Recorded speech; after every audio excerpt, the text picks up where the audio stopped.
Assalamualaikum warahmatullahi wabarakatuh.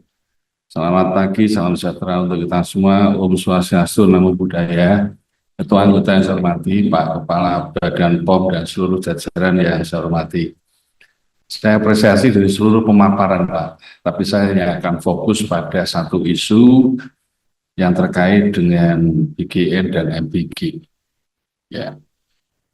Ya, apapun yang terjadi, kita harus prihatin dengan 17 kasus KLB di 10 provinsi. Ini bentuk bahwa kita masih belum optimal di dalam konteks keamanan pangan. Bapak tadi sudah menyampaikan berbagai hal tentang kerjasama antara BPOM dan BGN. Tapi saya melihat, Pak, kerjasama yang dilakukan belum optimal.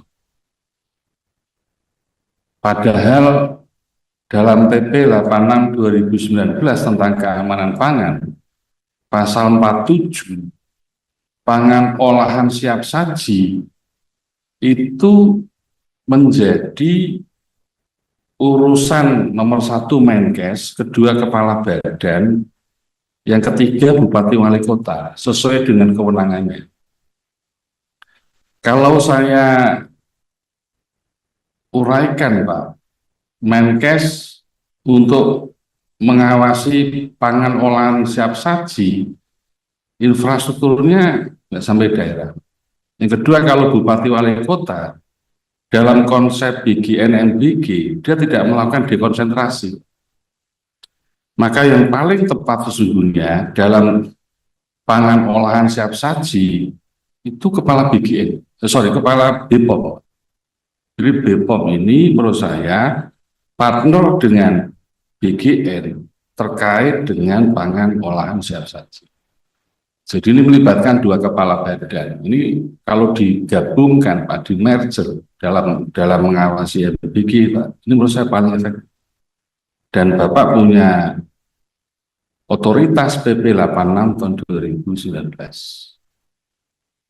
Yang kedua, Pak, di pasal 51 ayat 3, Badan POM juga punya otoritas untuk melakukan pemeriksaan dengan memasuki setiap tempat yang diduga digunakan dalam kegiatan atau proses produksi, penyimpanan, pengangkutan, dan atau perdagangan pangan untuk memeriksa, meneliti, dan mengambil contoh pangan dan segala sesuatu yang diduga digunakan dalam kegiatan produksi, penyimpanan, pengangkutan, dan atau perdagangan pangan.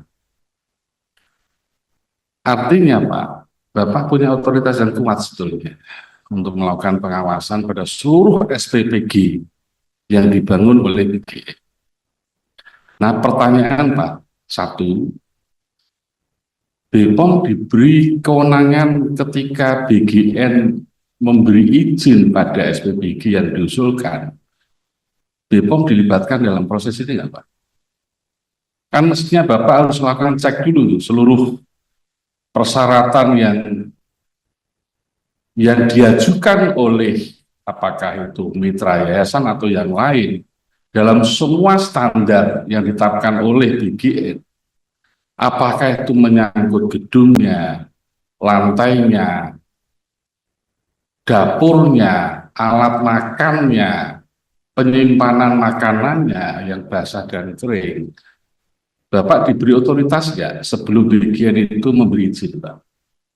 Kalau tidak, Pak, Bapak tidak akan mungkin bisa melakukan pengawasan. Dan pasti kalau sarannya ini nggak memenuhi standar, wajar dong kalau kemudian terjadi keracunan. Saya tidak yakin BGN punya kemampuan untuk itu. Yang punya kemampuan hanya BPOM. Instrumen yang dimiliki baik SDM, infrastruktur, resources apapun yang punya itu BPOM, Pak.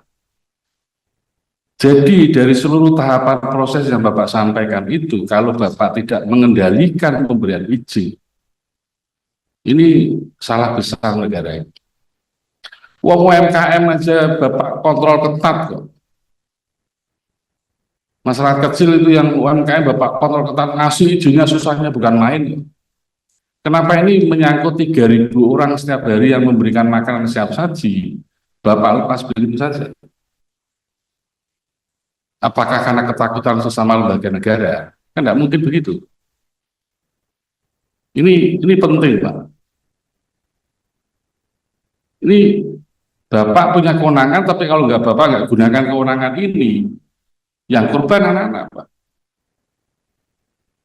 Kan tidak logis juga. Ketika terjadi KLB, solusinya asuransi. Apa kemarin itu? Nggak logis itu loh. Kalau ada KLB, mestinya diperkuat dong politiknya. Ini saya dorong Bapak untuk berani ngambil langkah. Yang kedua, Bapak diberi kewenangan untuk menutup tidak? Diberi kewenangan untuk menutup enggak? Kalau enggak, ada keracunan, siapa yang nutup? Nutup itu dasarnya adalah sarana ini enggak memenuhi syarat untuk menyediakan pangan olahan siap saji. Yang kita selamatkan rakyat, Pak. Enggak boleh loh. Dalam patient safety, client safety, ini nomor 1, Pak. Apapun yang dilakukan, tetap sandaran kita adalah client safety. Nah, ini 2 pertanyaan ini mestinya menjadi senjata BPOM untuk mengendalikan seluruh SPPG yang dibangun oleh negara ini agar ada keselamatan anak-anak kita. Jangan sampai kita memburu jumlah kualitas, tapi makin hari korbannya makin banyak. Nanti media terus akan mengungkit itu, dan nanti tidak enak Pak Presiden, Pak. Ini program unggulan nasional, selalu kemudian tidak memperoleh kepercayaan publik, kan nanti nggak bagus, Pak. Padahal program ini sangat bagus. Jadi saya mendorong 2 hal itu untuk BPOM berani ambil langkah strategis. Karena di dalam Perpres 12 2025 tentang RPJMN, BPOM punya kewenangan dalam MBG. 2 aturan itu sebetulnya Bapak kuat, tapi kalau Bapak nggak mau gunakan ini, ya sudah. Artinya daya tawar BPOM lemah di situ. Maka tadi kan Bapak juga menemukan misalnya CPPOB belum standar, tapi apa yang dilakukan kok ini kan belum ada. Oleh karena itu saya mendorong betul, kalau misalnya Bapak mengeluhkan anggaran, kan pasti butuh tambahan anggaran kan Pak. Karena 30.000 dapur dengan resources yang Bapak miliki, kalau menggunakan anggaran standar badan POM nggak cukup pasti. Nah itu dinego dong. Kalau perlu di rapat berikutnya boleh dong disampaikan kepada Komisi 9, sehingga pada saat evaluasi MBG terintegrasi dengan BGN, kita bisa ngambil solusi. Karena dua-duanya mitra Komisi 9. Biar kami bisa menjawab kepada publik terhadap persoalan ini. Saya kira itu Ketua, terima kasih. Assalamualaikum warahmatullahi wabarakatuh.